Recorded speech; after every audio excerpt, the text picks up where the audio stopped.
جی السلام علیکم۔ اب بہترین رشتہ جو ہمارے تجربات میں ہمارے بزرگوں کی روشنی نظر میں ہے وہ ہوتا ہے 18 to 22 ایئرس کا، جو بہترین رشتہ گنا جاتا ہے۔ اور ایک بات یہ بھی ہے کہ ہم کسی کے تجربے کو چیلنج نہیں کر سکتے۔ میں سمجھتی ہوں ہماری تعلیم ایک طرف، بزرگوں کا تجربہ ایک طرف، ان کے تجربات بالکل صحیح ہوتے ہیں۔ ہوتا یہ ہے کہ جب ظاہر 18 to 22 ایئرس کی ایج ہوتی ہے بچی کی، تو لڑکا بھی زیادہ بڑا نہیں ہوتا، 27 ہو جائے گا، 30 ہو جائے گا، اس سے زیادہ تو نہیں ہوتا۔ وہ بہت اچھی، موسٹلی بہت اچھی ہوتی ہے۔ ایکسیپشنل کیسز کی بات نہیں کر رہے ہم صرف ایک نارمل لائف کی بات کر رہے ہیں۔ اس میں ہوتا ہے کہ بچی بھی جو ہے وہ جا کے بہت اچھی طرح سے رہتی ہے، اور جو بچہ ہوتا ہے وہ بھی، اور دونوں کی اچھی انڈرسٹینڈنگ ہو جاتی ہے ایج کی وجہ سے۔ جو ہم اس میں آگے بڑھتے جاتے ہیں اس میں کئی مسائل پیدا ہوتے ہیں۔ اب جیسے بہت سے لوگ یہ کہہ دیتے ہیں کم عمر بچے ہیں کہ جی ہم گئے تھے، ہماری سسرال نے ہمیں زیادہ ٹیچ کرنا شروع کر دیا، یا ہماری ساس نے ہمیں پڑھانا شروع کر دیا۔ تو ایسے بھی ہوتا ہے، اور بعض دفعہ ایسا بھی ہوتا ہے کہ آپ کو بہت اچھے لوگ مل جاتے ہیں، ہم ان کے ساتھ بھی کوآپریٹ کرتے ہیں۔ تو میں نے کہا نا کہ یہ زندگی ایسی چیز ہے کہ کوئی بھی چیز کا ہم فائنلی رزلٹ نہیں نکال سکتے کہ جی یہ فائنل ہے اور اس چیز میں ایسے ہی ہوگا، ایسا نہیں ہوتا۔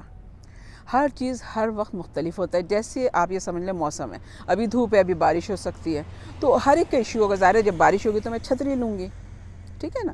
تو اس طریقے سے ہوتا ہے۔ تو ہم ویسے میری اپنی سب کو، بہن بھائیوں کو، ماؤں کو، بچیوں کو، دوستوں کو یہ رائے ہوتی ہے کہ میں اس بات سے 100% متفق ہوں کہ بچیوں کی شادی کی بہترین ایج 18 to 22 ہوتی ہے۔ اس میں بچیاں جا کے بہت اچھی طرح سے رہتی ہیں، اور بہت سارے ان کے مسائل جو ہیں وہ خود ہی حل کرنے لگتی ہیں، تجربات ان کے بڑھتے ہیں، اور بہت اچھی طریقے سے گزارا کر لیتی ہیں۔ اب جوں بڑھتی جاتی ہے ایج، فرض کیجیے 25، 28، 30، آپ کو خود ہی پتہ ہے میڈیکل ریزنز بھی ہونے لگتے ہیں، فزیکلی بھی ہونے لگتے ہیں۔ پھر ظاہر ہے جو 30 کا ہوگا اور میں سوچوں کہ جی میرے لیے کوئی رشتہ یا میری بچی کے لیے کوئی رشتہ 32 کا آ جائے گا، ایسا نہیں ہوگا۔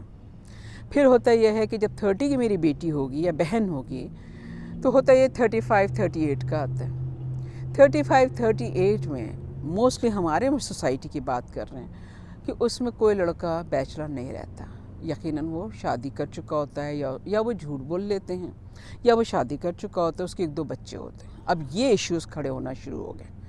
25، 30 کی بچی ہوئی، سیکنڈ میرج پہ وہ چلی گئی، اور وہاں سے کیا ہے، یہ والے سلسلے شروع ہو گئے کہ جو اس کے پہلے سے بچے تھے۔ ظاہر ہے آپ کو پتہ ہے پھر یہ ہماری سوسائٹی کا ایک بہت ہی دردناک وہ ہے کہ اس بچی کو جا کے یا اس بہن کو جا کے ان کے ساتھ رہنا پڑتا ہے، اور اس میں پھر بہت سارے ایشوز کھڑے ہوتے ہیں۔ اگر آپ کو ان ایشوز پہ یہ بات کرنی ہے تو آپ ہمیں کوسچنز بھیجیں، کیونکہ ہمارے پاس بہت سارے یہ سوال آتے ہیں کہ ایسے ہو گیا، ہمیں خرچہ نہیں دیا گیا، ہمیں خوش نہیں رکھا گیا۔ دیکھیے تالی دونوں ہاتھ سے بجتی۔ شادی کا مطلب ہے اعتماد اور محبت۔ عورت جو چاہتی ہے، عورت کی جو خواہش ہوتی ہے یا خاتون کی جو خواہش ہوتی ہے وہ ہوتی ہے عزت اور محبت۔ دولت اس کے پاس سیکنڈری چیز ہوتی ہے۔ اور ایک ہوتا ہے بھروسہ، کہ اپنے شوہر پہ آپ کو ٹوٹلی اعتماد اور بھروسہ ہو کہ یہ جو ہے یہ میرا ہے، جیسے ایک عورت سمجھتی ہے، ایک خاتون سمجھتی ہیں۔ تو اس بات کو مد نظر رکھیں، اور پھر وہی بات ہے آپ ہمیں کوسچنز بھیجیں، ہم آپ کے کوئی بھی کسی بھی کوسچن کا سوال کا جواب دینے کی پوری کوشش کریں گے۔ تو انشاءاللہ تعالی آپ ہمیں اپنا فیڈ بیک دیجئے، ہمیں آپ کے فیڈ بیک کا انتظار رہے گا۔